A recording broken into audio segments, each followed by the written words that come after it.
donc à cette présentation de la famille d'âme des communicateurs, qui est donc la deuxième famille. Donc, je vous parle ici de la spirale évolutive, qui est donc un livre qui a été écrit, qui est ici, qui est un livre donc 700 pages, donc présente 56 états de conscience dont se compose l'humanité.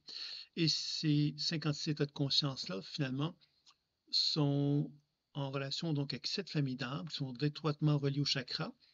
Et il y a donc à l'intérieur de chacune des familles d'âmes 8 conditions énergétiques que je vais vous présenter dans le cas de la famille d'âmes des communicateurs, qui va vous donner donc une idée un petit peu de la raison d'être de cette grille de lecture qu'est la spirale évolutive, qui a été conçue finalement pour, d'une part, donner un genre de cadre quand je donne des enseignements, moi, sur le développement de la pleine conscience intuitive, qui est une démarche pour développer l'intuition et les soins.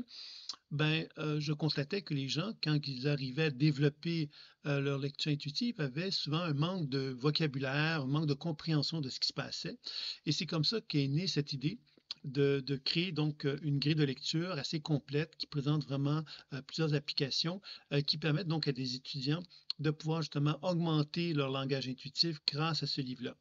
D'autre part, c'est un livre qui s'adresse à tous. C'est pas un livre qui s'adresse uniquement à des gens qui ont une démarche, qui veulent développer leur intuition, mais c'est un livre finalement qu'on peut consulter comme un livre de référence afin de mieux comprendre justement le développement de notre vie, hein, le développement de notre profil de la spirale évolutive, le profil de la spirale évolutive, c'est une façon de faire une lecture des chakras sans être nécessairement intuitif à travers justement la lecture de ce livre-là et en se positionnant par rapport aux différents états de conscience qui nous sont proposés, on arrive justement à la fin du livre à proposer donc un genre de profil qui nous permet de comprendre un peu mieux comment on fonctionne et les diverses interactions qui existent entre les chakras et tout ça. Donc, c'est une façon de mieux se connaître également qui est proposée dans ce livre-là. Bien sûr, il y a un enseignement qui est conçu pour développer la pleine conscience intuitive et les soins de l'aura et des chakras qui s'inspire de ce livre-là. Donc, ce livre-là est vraiment la théorie qui propose la grille de lecture, mais évidemment, il y a un enseignement pratique qui, lui, nous permet donc de développer l'habileté intuitive, la capacité à soigner, en tenant compte donc de cette grille de lecture-là. Et également, donc, un autre ouvrage qui se veut un peu plus petit, un peu plus sommaire, qui s'appelle La spirale évolutive en bref, qui se veut justement une présentation résumée, sommaire, de tout ce qui se retrouve dans ce livre-là, d'une façon plus synthétique, avec des propositions d'interprétation plus approfondies, qu'on cherche à plus approfondir dans ce livre-là. Donc, ça fait 2 livres finalement qui se veulent complémentaires. Un qui est la Bible, pourrait-on dire, et le deuxième qui finalement est plus un livre de référence et qu'on va plus facilement se référer quand on veut vraiment avoir accès à l'information rapidement. Alors, évidemment, il y a donc des méthodologies d'interprétation qui sont complémentaires dans ces 2 ouvrages-là. Alors, aujourd'hui, donc, la famille d'âmes, pourquoi on va vous parler de la famille d'âmes des communicateurs? Bien évidemment, c'est que dans le développement humain, il y a donc au début les bâtisseurs dont j'ai déjà parlé, qui nous permettent de découvrir que l'être humain, en arrivant sur Terre, qu'est-ce qu'il découvre sur la planète Terre? Plein de choses. Il lui faut apprendre donc à reconnaître les règles et les lois de la vie. Ça, c'est vraiment le bâtisseur qui va découvrir ça. Et avec le développement humain, il va arriver, cet être humain-là, à découvrir qu'il a un corps, de découvrir qu'il a des ressentis émotionnels, des perceptions visuelles, auditives, sensitives qui l'amènent à mieux comprendre son fonctionnement. Et c'est là que le communicateur va naître. Le communicateur, c'est finalement notre identité, c'est-à-dire ma capacité à moi de me reconnaître comme étant Sylvain Bélanger en reconnaissant que j'ai un corps fait de chair et d'os qui fait que j'appartiens à ce corps-là et qu'évidemment, je peux collaborer avec d'autres êtres humains qui ont des corps également et qui sont distincts de moi. Alors, évidemment, quand on est sur Terre, quelque part, au début, on fait partie du ventre de la mère, on est vraiment unique avec elle, et avec le temps, évidemment, on découvre qu'on est distinct de notre mère et on développe donc notre individualité. Alors, c'est un peu ça que le communicateur nous propose de découvrir dans la lecture de cette famille d'âmes-là. Alors, évidemment, lorsqu'on apprend à se connaître, la première chose qu'on va chercher à faire, évidemment, c'est de décoder, je dirais, qui je suis, d'arriver justement à être capable de comprendre qui je suis en tant qu'être humain. Alors, le communicateur, dans le sens équilibré du terme, va donc chercher à être authentique, c'est-à-dire être capable de reconnaître qu'à l'intérieur de lui, il y a donc des informations qui se manifestent et ces informations qui se manifestent vont l'amener tout doucement à développer une connaissance de lui-même, c'est-à-dire être authentique avec lui-même, de reconnaître qu'il a des qualités, qu'il a des défauts, qu'il a des composantes émotionnelles qui lui donnent l'opportunité de s'aligner à qui il est véritablement au niveau de sa dimension de sa personnalité. Et avec le temps, cette authenticité-là va l'amener à vouloir établir une forme d'authenticité avec son entourage, c'est-à-dire qu'il va souhaiter être vrai avec lui-même, être vrai avec les autres, et il va, d'une certaine façon, demander la même chose à son entourage, c'est-à-dire qu'il y a une certaine forme de réalité, de vérité qui peut s'exprimer tant de lui-même que de son entourage. Alors ça, c'est un peu le communicateur dans sa version la plus équilibrée, ce qu'on souhaite finalement en tant qu'humanité, pourrait-on dire, hein, de concevoir que ce serait merveilleux si tous les êtres humains avaient cette capacité de se connaître assez correctement pour être en mesure d'être vrai avec lui-même et évidemment d'être capable d'être vrai avec les gens. Ça favoriserait donc une société différente de celle qu'on connaît, puisqu'il y aurait vraiment une volonté d'authenticité qui se manifesterait en tant qu'individu, mais en tant que collectivité également. Donc, on comprend ici que ça changerait beaucoup de choses. Par exemple, il y a plein d'éléments qui seraient modifiables, sans aucun doute, hein. On pense à la politique, dans lequel, évidemment, le mensonge fait partie assez bien de la politique. Donc, il y a comme une structure, un système de fonctionnement qui s'est établi dans la société qui fait qu'on a accepté que dans la politique, les gens pouvaient mentir sans problème.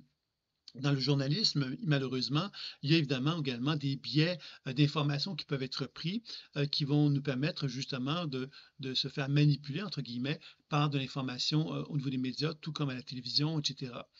Et etc., etc. On pourrait longuement en parler. On sait aussi que dans nos conversations qu'on peut avoir avec des gens, souvent, des gens vont nous dire, bon, tu as dit la vérité dans telle circonstance, dans telle situation, tu n'aurais pas dû. Ça peut te nuire. Hein. C'est comme si la vérité, quelque part, était quelque chose qui n'était pas souhaitable. Et évidemment, on a appris avec le temps à comme cacher plein de choses, hein. Par exemple, on vit dans un système capitaliste, donc évidemment, si on veut vendre quelque chose, ben, on ne dira pas à la personne qui est devant nous ce que ça nous a coûté. On va essayer de lui faire valoir que c'est quelque chose d'exceptionnel, c'est une grande valeur, etc. Donc, vous voyez, tout ce processus-là s'est mis en place à travers les années et à travers sans doute une forme de manque de maturité, je dirais, que l'être humain a exploré et expérimenté à travers ces années-là. Et on en est encore rendu un petit peu à cette immaturité-là, même beaucoup à cette immaturité concernant cette authenticité-là. Alors évidemment, qu'est-ce qu'on va chercher à faire aujourd'hui? C'est qu'on va essayer d'explorer justement de quelle façon que cette famille d'âmes des communicateurs peut se déployer. D'abord, donc, le communicateur est relié au chakra sacré. C'est donc relié à l'identité et c'est donc relié à cette capacité que j'ai, moi, de me connecter avec moi-même. Et le communicateur, donc, dans son expérience équilibrée, va chercher l'authenticité, mais il va se produire des expériences émotionnelles qui peuvent l'éloigner de cette authenticité-là.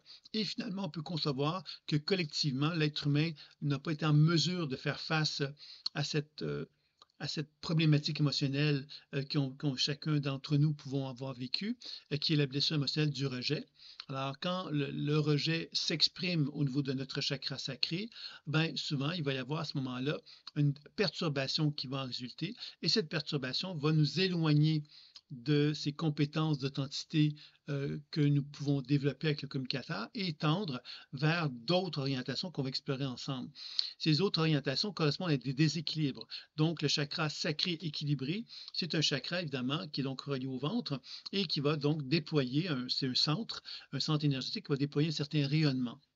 Donc, il y a une glande endocrine qui est associée au chakra sacré, qui sont souvent associés donc aux organes reproducteurs, et qui va finalement nous permettre de concevoir que justement, lorsque ce chakra est équilibré, il y a donc une lumière qui va émaner du chakra sacré et une lumière qui est bien proportionnée, bien équilibrée, bien lumineuse, qui va se déployer autour de la région du ventre.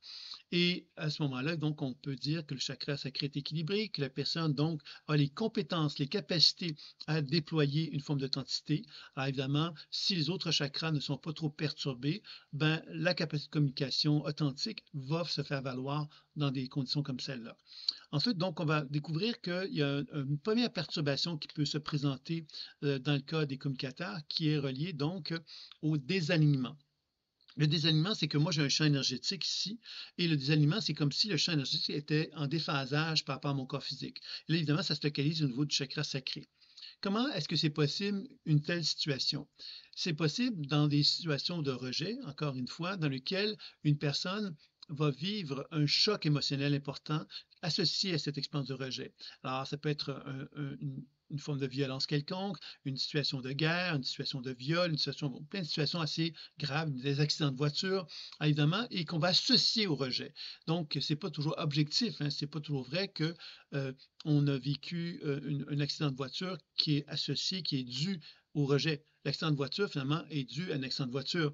Mais on peut, nous, en tant qu'être humain, attribuer une causalité au fait qu'on a eu un accident de voiture, au fait que ça a été rejeté. C'est là que ce genre de perturbations vont se déployer et vont nous amener donc au désalignement qui fait qu'on a l'impression d'être étranger à nous-mêmes en fin de compte parce que notre chakra sacré, on n'est comme pas connecté avec lui. On a l'impression finalement d'être un peu quelqu'un d'autre et le fait qu'on soit quelqu'un d'autre, bien, ça nous amène à développer une forme d'incohérence dans notre comportement et dans notre façon d'incarner qui on est. Cette incohérence-là va se faire dans le sens que, comme on se sent un petit peu étranger à soi, bien, on essaye de trouver un sens à notre vie et de faire valoir quelque part bien, quelque chose d'intéressant à proposer aux gens qui sont autour de nous. Et c'est là qu'on peut, qu'on peut commencer à raconter des histoires, qu'on peut avoir une facilité à inventer des trucs pour essayer de se donner une certaine prestance qui font que les gens qui sont autour de nous bon, vont s'intéresser à nous parce que quelque part, on va avoir des choses intéressantes à dire ou on va raconter des histoires bracadabrantes qui ne sont pas nécessairement vraies, mais qui vont donner une certaine valeur à notre personnalité. Puisque comme on ne s'est pas trouvé, comme on n'arrive pas à cerner qui on est vraiment, bien, on essaye justement d'impressionner d'une certaine façon au niveau de la communication en racontant des histoires qui vont faire que justement, bien, notre entourage peut donc avoir un certain lien avec nous parce que finalement, nous, on a très peur du rejet et le rejet comme on n'arrive pas à cerner qui on est véritablement, bien, à quelque part, toute l'expérience de rejet est reliée à ça, c'est-à-dire que je me sens rejeté par mon entourage parce que j'ai l'impression d'avoir pas le droit d'être qui je suis vraiment. Donc, comme je n'ai pas le droit d'être qui je suis vraiment, bien, il est peut-être préférable que je raconte des histoires qui vont donner l'impression aux gens que je suis ça et qui vont me donner le sentiment que je ne serai pas rejeté. Alors, vous voyez, c'est ça un peu la logique qui est associée donc à l'incohérent, donc relié au chakra sacré, donc au communicateur désaligné.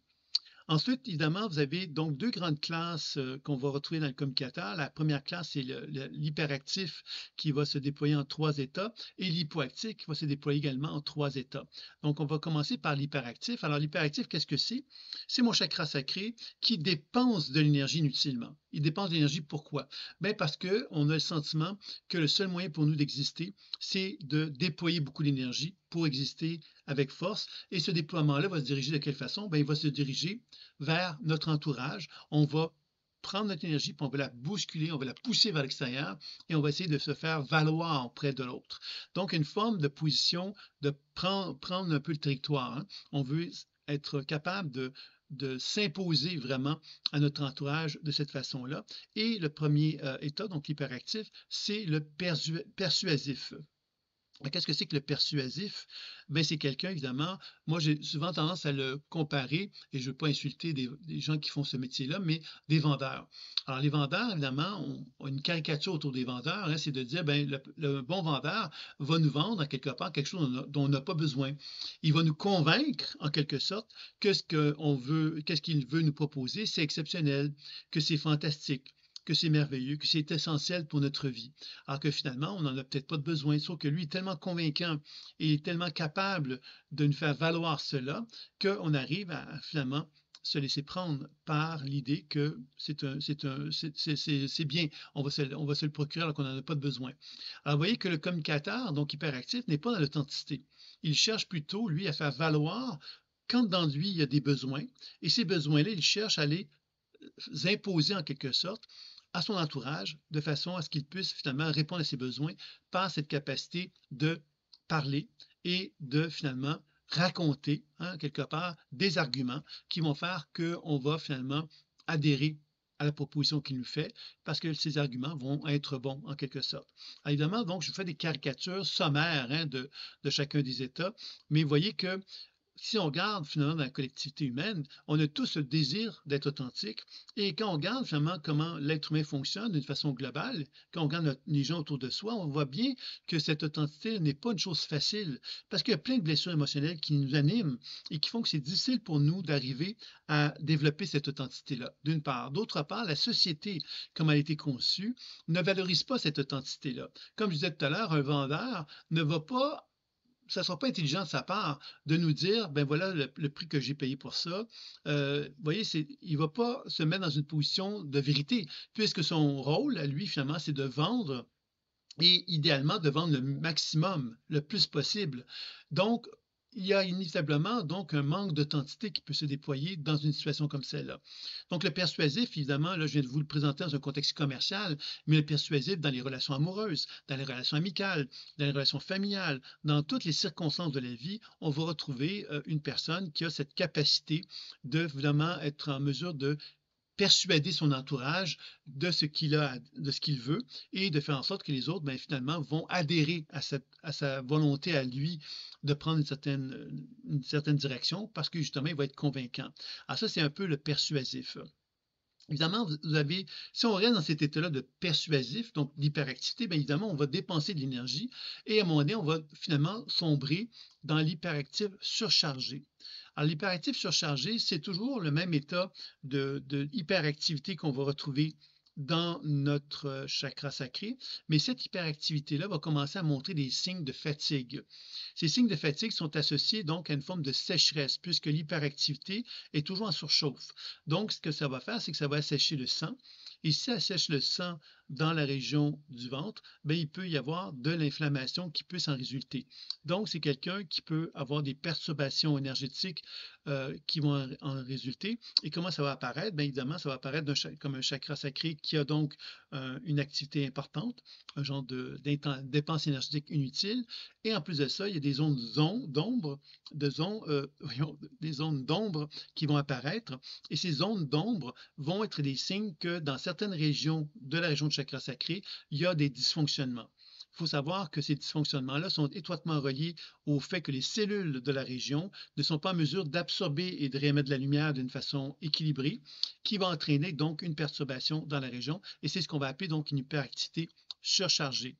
Et le mot que je désigne pour cet état-là, c'est le manipulateur. Toujours encore là pour faire des caricatures. Alors, le manipulateur, c'est pas être gentil d'être un manipulateur, mais on comprend ici que dès que on cherche finalement à vouloir diriger notre énergie vers l'extérieur, puis de tenter de répondre à nos besoins en allant vers l'extérieur, bien inévitablement, on tombe dans la persuasion, le persuasif, et une coche encore plus intense à ce niveau-là, c'est évidemment le manipulateur, puisque le manipulateur, lui, ce qu'il va rechercher, évidemment, c'est de jouer avec la pensée, avec les émotions, avec un tas de choses, pour parvenir effectivement à manipuler la pensée, la personne qui est devant nous, pour arriver à la convaincre, encore une fois, que ce qu'on veut d'elle, à quelque part, c'est ce qu'elle doit nous donner, c'est ce qu'elle doit nous donner parce que, quelque part, on a cette demande-là et on a su bien vendre, bien manipuler la personne pour l'obtenir. Alors, vous voyez que le manipulateur, évidemment, donc, c'est quelqu'un qui ne va pas être une personne authentique. C'est évidemment pas une personne authentique puisque ce qu'elle veut, elle, finalement, c'est de cacher ce qu'elle veut, ce qu'elle ressent, ce qu'elle souhaite, ce qu'elle souhaite obtenir, et elle va chercher donc par un stratège arriver donc à convaincre les gens qui sont autour d'elle de pouvoir lui donner ce qu'elle croit mériter. Alors évidemment, tout ça se fait à travers évidemment l'idée qu'on ne doit pas être rejeté. Alors pourquoi ne pas être rejeté? Quand on est manipulateur, on risque d'être rejeté quand on y pense parce qu'on risque effectivement d'être identifié comme quelqu'un de pas juste envers son entourage. Mais le manipulateur, comment il pense, c'est qu'il a compris, parce qu'il est enfant, il a compris quelque part que en manifestant son autorité, en manifestant son désir justement de faire valoir son point de vue, il est parvenu à constaté qu'il y a des bons résultats. C'est-à-dire que les gens lui apportaient, lui procuraient une certaine valeur, une certaine compétence. On l'écoutait, on l'entendait et on arrivait à se faire convaincre de lui. Donc, le manipulateur a compris à quelque part que cette façon de faire pouvait lui permettre justement d'éviter d'être rejeté. Et s'il exposait véritablement ce qu'il veut, il risquerait beaucoup plus dans sa tête à lui d'être rejeté. Donc, en feignant, en essayant de développer des stratèges qui lui permettent justement d'amener les gens à avoir une impression autre de ce qu'il veut, ben, il a plus de chances dans sa tête à lui de parvenir à des résultats. Alors évidemment, quand on poursuit le processus du communicateur, on va sombrer maintenant dans l'épuisement, l'hyperactif épuisé. Donc, l'hyperactif épuisé, c'est comme si, quelque part, ben, la personne, elle s'est effondrée, elle n'est plus capable de faire ce qu'elle faisait avant. C'est-à-dire qu'elle avait une certaine gaspillage d'énergie qu'elle faisait naturellement. Elle commence à être fatiguée dans le cas de la surcharge. Et dans le cas de l'épuisement, c'est un effondrement. Elle n'a plus la vitalité nécessaire pour soutenir le processus d'hyperactif. Comment ça se manifeste d'un point de vue visuel? C'est-à-dire que le chakra sacré manifeste une certaine hyperactivité, mais en même temps, il y a comme un effondrement. C'est un peu comme si la personne, quelque part, n'avait tout simplement plus l'énergie. Donc, c'est plus sèche comme région et plus inflammatoire. Et il y a beaucoup moins de rayonnement. La personne n'a plus les capacités de vitalité. Donc, le chakra va apparaître beaucoup plus sombre que actif sous une forme d'énergie colorée comme le chakra sacré aurait, comme l'orange par exemple. Ça va être beaucoup plus dans une énergie sombre que ça va être. Et c'est ça qui va indiquer donc l'état d'épuisement. Alors évidemment, on le présente comme étant l'impuissant. Pourquoi l'impuissant? Mais parce que justement, il constate à un moment donné que, on a vu à quelque part qu'en tant que communicateur, on a pu donc par la persuasion arriver à convaincre notre entourage. Par la manipulation, on a pu voir que dans la manipulation, ça pouvait nous amener même à vouloir chercher donc à être un peu même arrogant, parce que quand on est manipulateur, ben, on peut comprendre que par l'arrogance, on peut arriver justement à se faire entendre, à se faire communiquer. On peut être un petit peu, ce qu'on dit, baveux, c'est-à-dire qu'on va manifester, on n'aura pas peur justement de manifester une volonté d'avoir du pouvoir sur notre entourage. Et l'impuissant, ben, c'est celui, à quelque part, qui se rend compte qu'il n'a plus la capacité de faire face à tout ça. Pourquoi? Mais parce que ça demande de l'énergie, d'être fier, d'être arrogant, d'avoir la parole facile, d'être constamment dans une situation où on essaye d'obtenir quelque chose de notre entourage. Alors, quand on n'a plus cette vitalité-là, bien évidemment, on s'effondre et c'est le cas de l'impuissant, c'est-à-dire que là, à ce moment-là, ben, l'impuissant se retrouve dans une position où il n'est plus capable de jouer le jeu, de continuer à jouer ce jeu-là, qui était un jeu qui était difficile pour lui à soutenir de toute façon. Et évidemment, c'est là qu'il va donc envisager, puisqu'il n'a plus la vitalité requise, envisager de prendre une autre voie que celle qu'il avait adoptée jusqu'à maintenant. Et c'est là qu'évidemment qu'il y a souvent une occasion de changement chez une personne. Je ne veux pas dire que dans le cas de l'hyperactivité ou l'hyperactivité surchargée, on ne peut pas changer, mais c'est évident que plus on arrive à cette usure de l'épuisement, plus on arrive aussi à constater qu'on ne peut plus faire comme avant, donc il va falloir changer notre relation avec nous-mêmes. Et la bonne nouvelle, c'est qu'en changeant notre relation avec nous-mêmes, on risque de se rapprocher d'une authenticité plus importante. Okay? Alors évidemment, dans le cas de l'impuissant, quelqu'un qui voudrait poursuivre dans la tendance du persuasif, du manipulateur, etc., ben, deviendrait carrément quelqu'un finalement qui serait carrément menteur. On va dire ça comme ceci, quelqu'un qui deviendrait finalement quelqu'un qui ne se souhaiterait plus finalement tendre vers une authenticité, mais au contraire, tendrait vraiment carrément à devenir menteur, carrément essayer de dire des mensonges absolument incroyables pour essayer effectivement d'obtenir ce qu'il veut. Alors, vous voyez que là, c'est un état extrême dans lequel on va envisager, mais nous, on va plutôt croire, évidemment, que la personne ben, va prendre conscience que comme elle n'est plus capable de continuer dans cette direction-là, il peut être sage pour elle de se rapprocher d'une authenticité. Ce serait un peu la voie qui serait la voie évolutive, pourrait-on dire. Mais évidemment, il se peut aussi que la personne continue dans une forme d'entêtement à poursuivre justement cette forme de tentative de manipulation, puis ça va devenir effectivement beaucoup plus sombre comme façon de faire parce qu'elle sera carrément désireuse d'arnaquer finalement les gens, puisqu'elle n'a plus capacité de pouvoir faire la belle, comme on dit, de faire le beau. Donc, on doit quelque part à ce moment-là être carrément menteur et arnaqueur pour pouvoir poursuivre un état comme celui-là. Donc, ça, c'était pour l'hyperactif, l'hyperactif du communicateur. Maintenant, je vous ai parlé d'un autre état qui est l'hypoactif, qui se retrouve également, qui se déploie en 3 états. L'hypoactif, qui est donc l'hypoactif surchargé, l'hypoactif épuisé. C'est ce que nous allons maintenant explorer ensemble. Donc, l'hypoactif. Alors, le chakra sacré, dans le cas de l'hypoactif, c'est une énergie qui est beaucoup moins rayonnante que dans le cas de l'hyperactivité. C'est une énergie qui rayonne, mais faiblement, comme si à quelque part on sentait que la personne pourrait se déployer beaucoup plus, mais qu'elle a comme choisi de ne pas utiliser son énergie vitale. Un peu comme quelqu'un qui, au lieu d'avancer, a décidé de reculer. Reculer parce que justement, elle se dit, ben moi, je veux pas de problème. Moi, je veux pas être mis en lumière. Je veux pas quelque part qu'on me voit trop fortement. J'ai pas envie à quelque part de trop gaspiller d'énergie vitale. J'ai envie à quelque part d'y aller à mon rythme, d'y aller doucement. Donc, c'est ça un peu qu'on va retrouver dans l'hypoactif du communicateur et on va le nommer le dépendant pour la simple raison que comme il est quelqu'un qui a peu d'énergie, qui ne veut pas déployer beaucoup d'énergie, il va être plus dans un mode d'attente. Il va s'asseoir puis il va attendre que quelqu'un le voie, que quelqu'un le reconnaisse. C'est quelqu'un qui est capable de reconnaître ce qu'il veut au fond de lui-même, mais il n'est pas capable de l'assumer, il n'est pas capable de l'incarner, il n'est pas capable de l'affirmer. Donc, qu'est-ce qu'il va faire? C'est qu'il va être dans une position d'attente.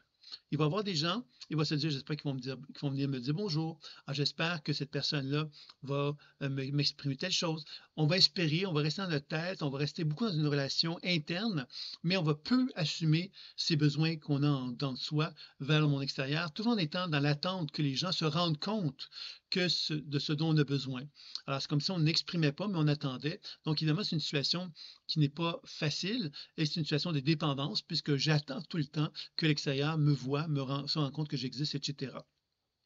Si on reste dans cet état-là, on va sombrer progressivement vers l'hypoactif surchargé, qui est toujours le même état, un état où on déploie peu d'énergie dans le chakra sacré, mais avec le temps, ce manque d'activité énergétique dans le chakra sacré va faire qu'il va y avoir une congestion.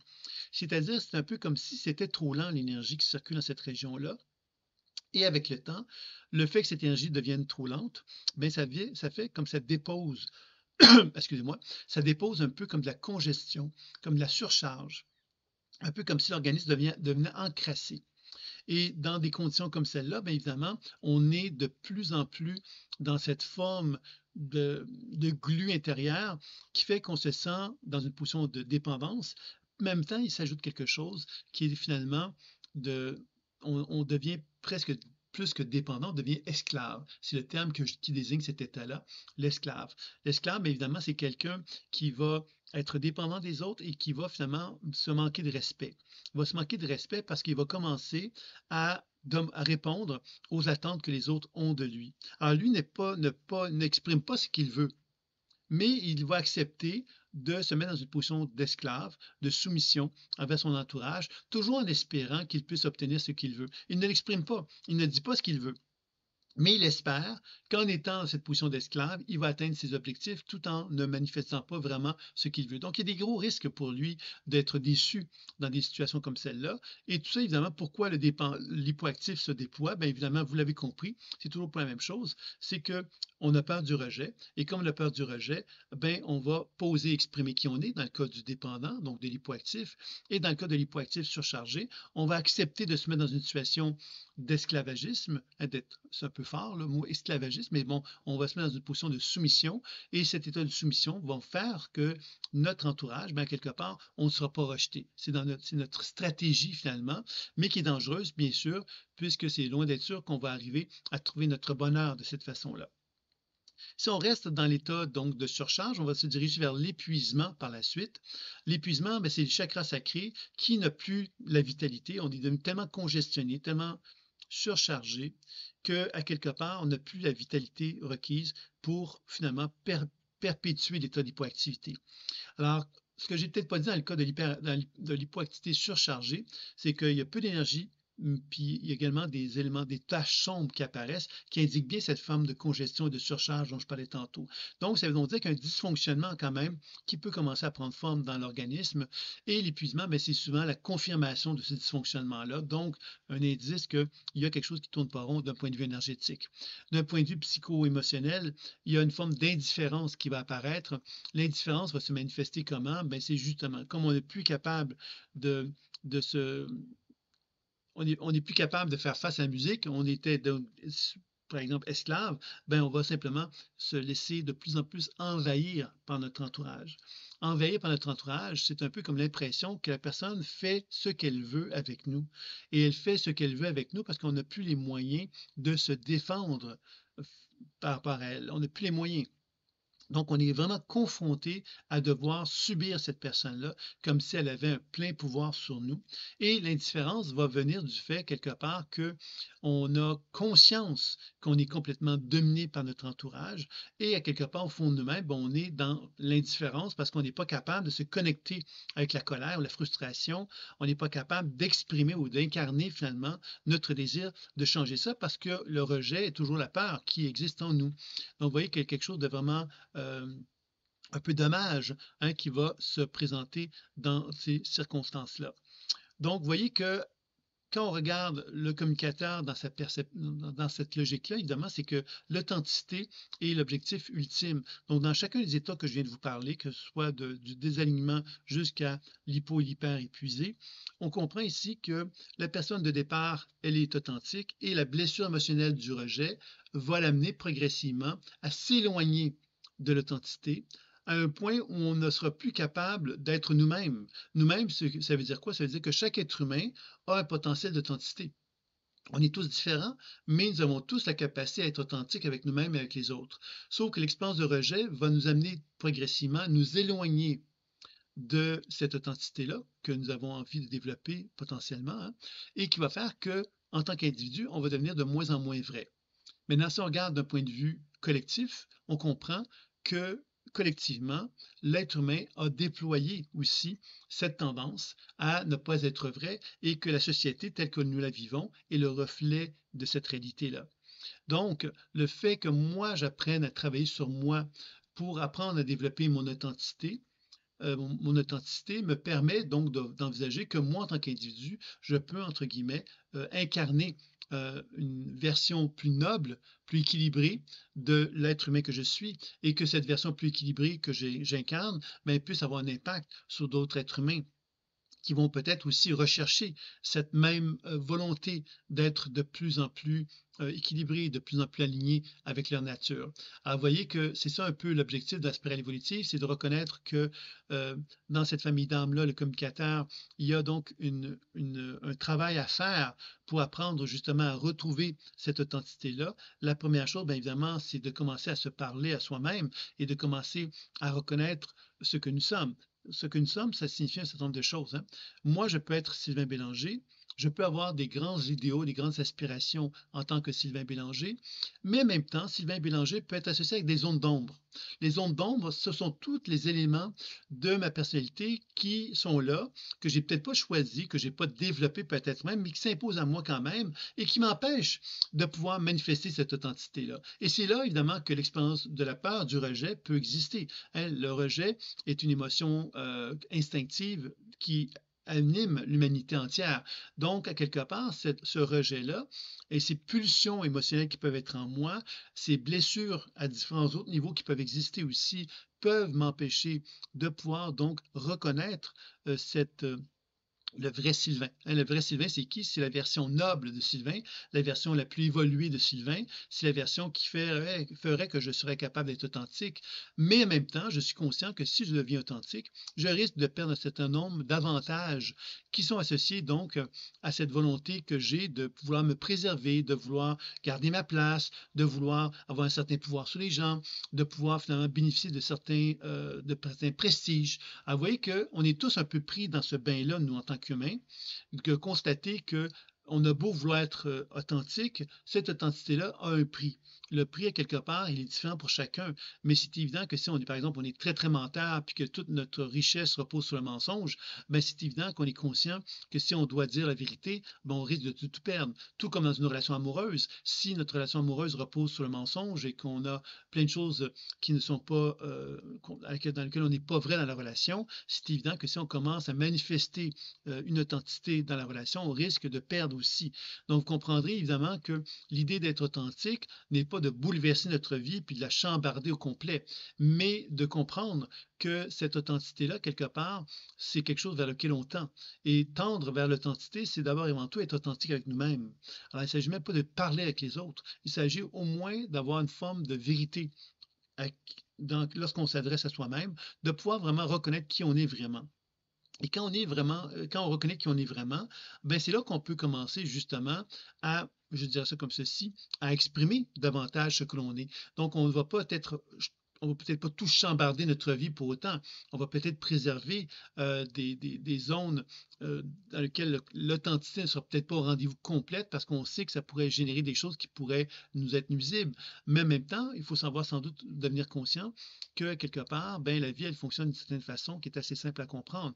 Ainsi, je cherche à cacher quelque chose en moi, bien souvent, la loi d'attraction va me mettre sur ma route des personnes, des situations, des événements qui vont me confronter à devoir faire un travail sur ces aspects-là.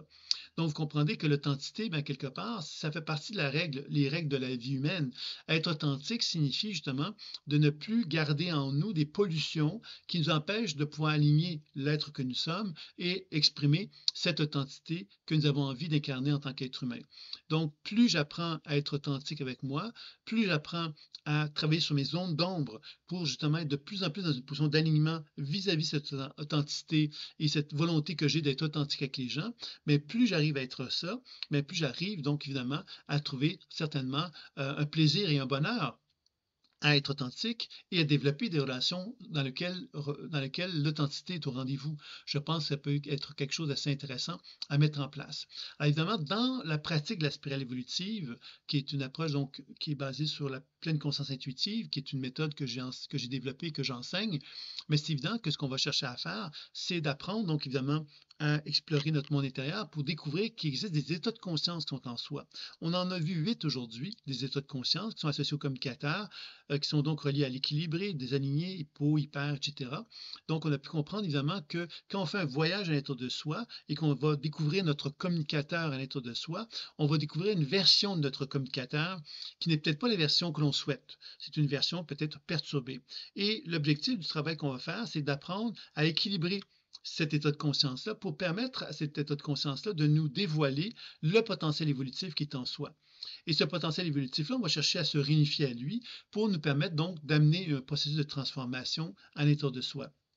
Quand on fait un travail sur un partenaire, puisque la pleine conscience intuitive s'applique vers un partenaire, bien sûr, donc on fait une lecture intuitive, on permet à notre partenaire de comprendre davantage l'état de conscience qui le perturbe au niveau de son chakra sacré, au niveau de la famille des communicateurs, et on cherche donc évidemment à rétablir l'équilibre pour mettre en lumière le potentiel évolutif qui anime le chakra sacré, le communicateur chez cette personne-là. Et c'est comme ça qu'on arrive justement à permettre à un travail de se faire pour une plus grande harmonie et favoriser donc une spirale évolutive qui soit la plus équilibrée possible. Donc voilà, c'est un petit peu ce que j'avais envie de vous dire aujourd'hui. Sous le lien du vidéo, vous allez retrouver donc des informations pour ceux qui seraient intéressés à découvrir des approfondissements, que ce soit pour les formations personnelles sur la spirale évolutive, que ce soit pour la formation de base sur la spirale évolutive, qui est une formation qui vous permet de faire un survol de toutes les applications que l'on retrouve dans la pratique professionnelle. Donc, cela peut être intéressant également.